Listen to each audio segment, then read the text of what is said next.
The Minnesota Timberwolves have just made the biggest gamble of the Anthony Edwards era, and a decision could completely reshape the franchise's future. Breaking news from Shams Charania. The Charlotte Hornets are trading star guard LaMelo Ball and Josh Green to the Minnesota Timberwolves for Naz Reid. This move ends in one of only two ways: music a championship or a complete disaster.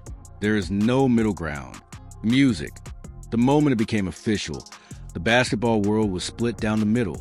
Some saw the makings of the most dangerous backcourt in the NBA. Others saw a high-risk gamble that could either transform Anthony Edwards' era or derail it completely. This is, right now, to me, the best backcourt in the NBA. Others thought Minnesota just took a massive step backward. I think this is a step backwards. And I think they've taken steps backwards since the Cat trade. And honestly, a lot of you, just like the rest of the league, music still can't decide where you stand on this one. 6 years after their names were called first and third in the 2020 NBA draft, music, Anthony Edwards, and LaMelo Ball are finally teammates. And when the news broke, Edwards was reportedly over the moon. Because if there's anyone who understands exactly what this trade is about, it's Ant. He knows the one glaring weakness that has kept Minnesota from taking that final step and reaching the NBA Finals. And now, after all the noise is settled, music. It's time to break down the dream behind this gamble, what it really cost the Timberwolves, and the massive risk that could blow the entire thing apart. By the end of this video, you'll know exactly where you stand on this trade, and more importantly, why you might still be thinking about it long after today's headlines disappear. After back-to-back trips to the Western Conference Finals, Minnesota's season came to an end in the second round against the Spurs. Music. And one of the final images you probably remember is Anthony Edwards walking over to dap up the Spurs with 8 minutes still left on the clock. That wasn't a superstar who had simply accepted defeat. Music. That was a player who had run out of answers, a player who had seemingly had enough of coming up short. Because the Spurs exposed the exact same weakness that has followed Minnesota throughout the entire Anthony Edwards era. If you watch that series, you saw it again and again. The Wolves kept leaning on their four-time All-Star, even while he was playing through an injury. Meanwhile, the player who was supposed to take the pressure off and finish the elimination game with just 3 points on 1 of 8 shooting. And that has been the story of this era. Minnesota has never truly had the kind of elite, dynamic playmaking point guard that can take control when the postseason turns into a half-court chess match. Instead, when the playoffs slow down and every possession becomes a battle, the offense too often boils down to one simple formula: give the ball to Ant and hope he figures it out. Ricky Rubio for 1 season, D'Angelo Russell for 2.5, Patrick Beverley for 1, Mike Conley arriving in his late 30s with only so much left in the tank. Different names. Music, same problem. And then, the situation became even more complicated. Dante DiVincenzo tore his Achilles during the playoffs, and suddenly, the hole in Minnesota's backcourt became impossible to ignore. But behind the scenes, there was an even bigger question hanging over the front office. How long can you keep asking your franchise superstar to carry everything before he starts wondering whether his best chance to win is somewhere else? Minnesota couldn't afford another quiet offseason. They needed to make a real move, a bold move, a move that could finally change the equation around Anthony Edwards. And there was one name the Timberwolves kept coming back to. LaMelo!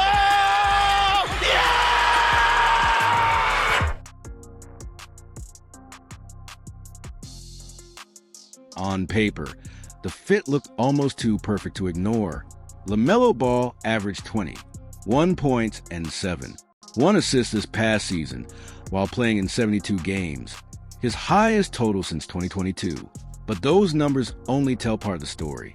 The statistic that really matters is this: when LaMelo was on the floor, the Hornets scored 123, 2 points per 100 possessions ***. When he sat, that number dropped all the way to 110. 6 ***. That's a massive 12. 6-point on-off differential ***. One of the biggest in the entire league. Trailing only Nikola Jokic and Jamal Murray. Think about what that means. LaMelo wasn't simply contributing to Charlotte's offense. Music. He was essentially carrying it.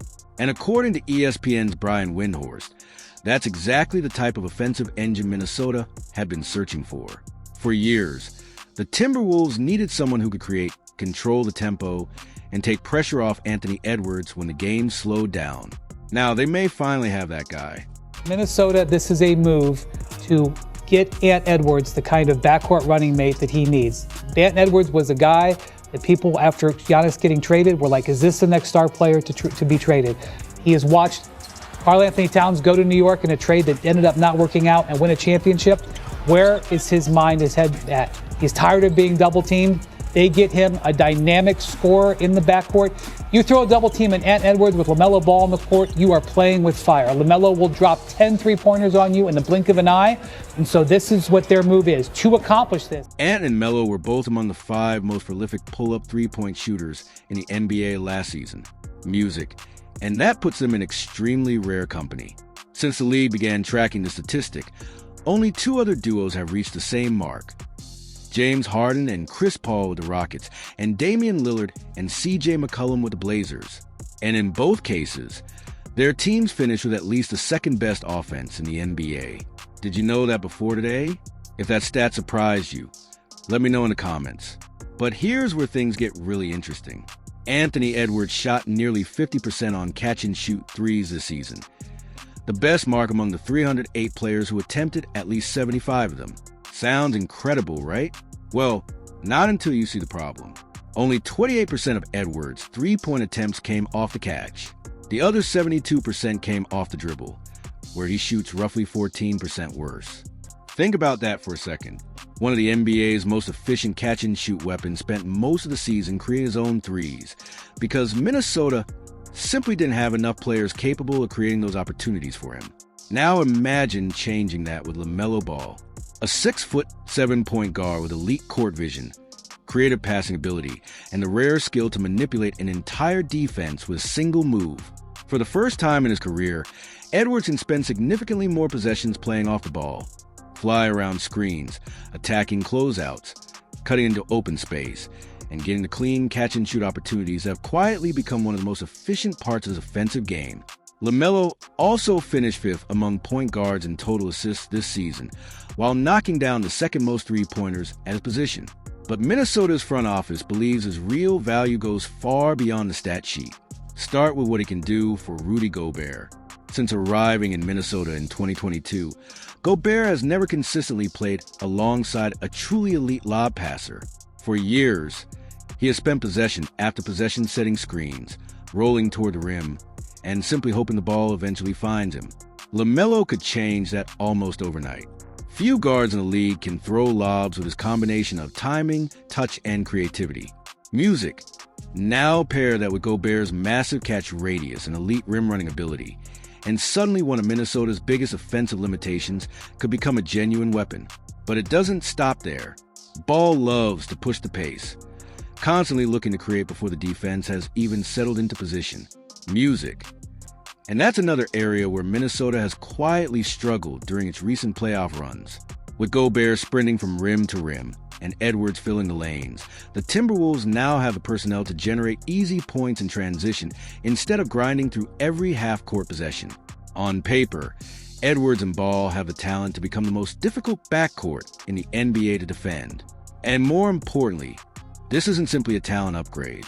It's a direct response to the exact problem that has ended Minnesota's season 3 years in a row. That was the vision. Now comes the uncomfortable part. What did it actually cost to make this happen? This is the 3rd time in 5 off-seasons that the Wolves have made a massive move that fundamentally reshaped their roster. They acquired Rudy Gobert from the Utah Jazz in a blockbuster deal in 2022. They traded Karl-Anthony Towns for Julius Randle and Dante DiVincenzo in 2024. And just 2 days before landing LaMelo Ball, they made another move that quietly revealed exactly where this was heading. Minnesota sent Julius Randle and the number 28 pick to Brooklyn in a 3-team deal, creating the financial flexibility needed to fit LaMelo's near-max contract under the second apron.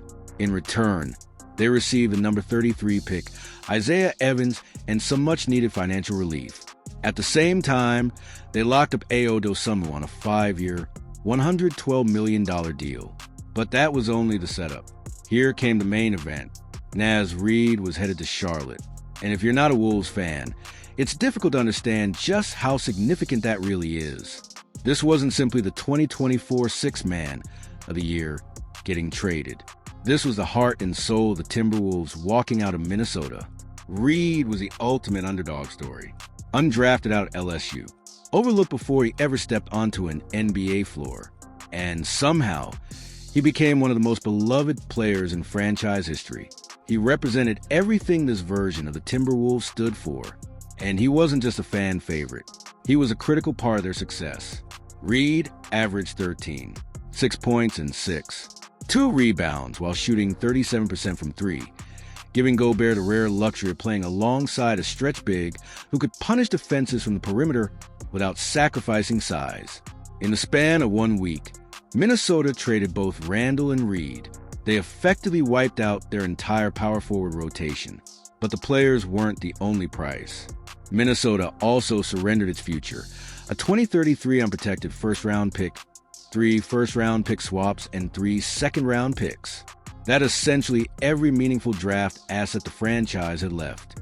There's no reset button anymore. No easy rebuild waiting in the background. The Timberwolves have now mortgaged a huge portion of their draft future into the early 2030s. If this trade works, it works. But if it doesn't, there may not be enough draft capital left to rebuild anytime soon. The Athletic perfectly described the trap Minnesota has now stepped into. When an NBA team goes all in by surrendering draft capital for win-now moves, it can create a vicious cycle. Once the franchise starts down that road, every decision pushes it towards sacrificing even more future assets for present-day value, until eventually, there are no meaningful draft picks left to trade. That's no longer a hypothetical scenario for Minnesota. That is exactly where they're now. And 2016 NBA champion Iman Shumpert looked at the situation and didn't hesitate when explaining what it meant for the Timberwolves front office. Basically only on winning. I look at winning. Charlotte, you're going to have some time that's going to happen. With Minnesota, they were in a situation where it's like, y'all need to move the needle or else things are... So that's the price. Minnesota finally got Anthony Edwards, the true co-star they've been searching for, but paid for him a fan favorite. A major salary dump and nearly a decade's worth of draft capital. Bold? Absolutely. But here's the thing. The cost isn't even what should worry Wolves fans the most. Take one look at the roster right now, and you'll see the problem immediately. There is no starting power forward. None. The only players under contract taller than 6'8", outside of Rudy Gobert and Jaden McDaniels, are 19-year-old Johan Berenjay, the number 17 pick from last year's draft, who played just 314 minutes as a rookie. That's it. That's essentially the entire proven front court depth behind Gobert. So here's the obvious question.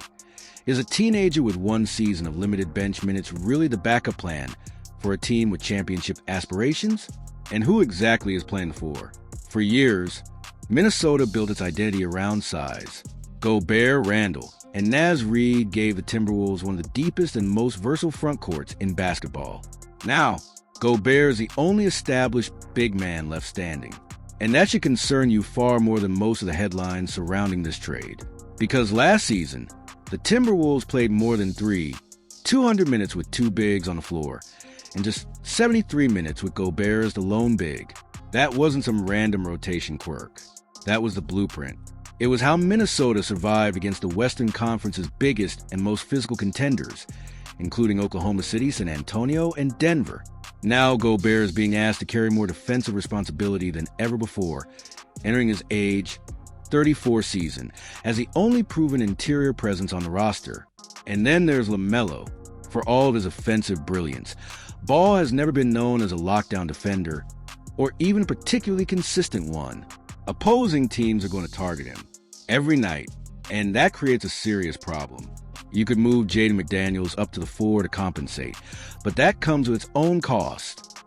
You weaken the perimeter defense that's supposed to protect LaMelo in the first place. Suddenly, Minnesota is caught in a difficult trade-off. Do you prioritize offense and risk getting exposed inside? Or do you prioritize defense and sacrifice the spacing and versatility that made this LaMelo experiment so exciting? There may not be a perfect answer, and that's exactly why this is genuinely new territory for the franchise. The Timberwolves didn't just change their roster. They changed the entire formula that got them here. And that's why the national reaction to this trade has been so divided. Go into the season with one big and Rudy Gobert, especially with all the guys that are going to have to go through the West, going through Jokic, going through Wemby, going through Chet. Like they're going to need some size to add there. But as far as LaMelo Ball, listen, he's exciting. He's a hell of a talent. He can put up a lot of good numbers, and he's filling a hole that this team needs. Now there's just another hole that they need that I think is more major than what they needed in the first place. Maybe Minnesota already has another move lined up to fix the front court. Tim Connolly doesn't usually leave a roster half-finished. But until that move actually happens, music. Danny Green's take carries some serious weight, especially coming from a player who knows what it takes to win 3 championships. Sometimes you have to take a step backward before you can take a step forward. The real question is whether Minnesota has enough financial flexibility to survive that step backward while waiting for the step forward. And that's where things get genuinely scary. Start with the cap trap. Minnesota is now hard capped near the second apron, around $190 million, with roughly $11 million available to fill its final 4 roster spots. In today's NBA, that's barely enough for minimum salary depth. It certainly isn't enough to simply go out and sign a legitimate starting power forward. Minnesota can't spend its way out of this problem. From here, the solution almost has to come through a trade, and the Wolves have very little flexibility left to make one. Then there's the fit. You're talking about 2 ball-dominant guards who are both accustomed to having the keys to the offense. Anthony Edwards had the ball in his hands for roughly 17% of his time on the floor last season. LaMelo Ball was at around 21%. Both players want to create. Both players want to control the game. And neither has likely ever shared a backcourt with someone this talented. Now they have to figure out, in real time and under the brightest spotlight in basketball, who initiates, when they initiate, and how they coexist without taking away from each other. There will absolutely be an adjustment period. But the chemistry and ego questions are real, and they won't be answered until the games actually begin. Then comes a question that could decide the entire trade.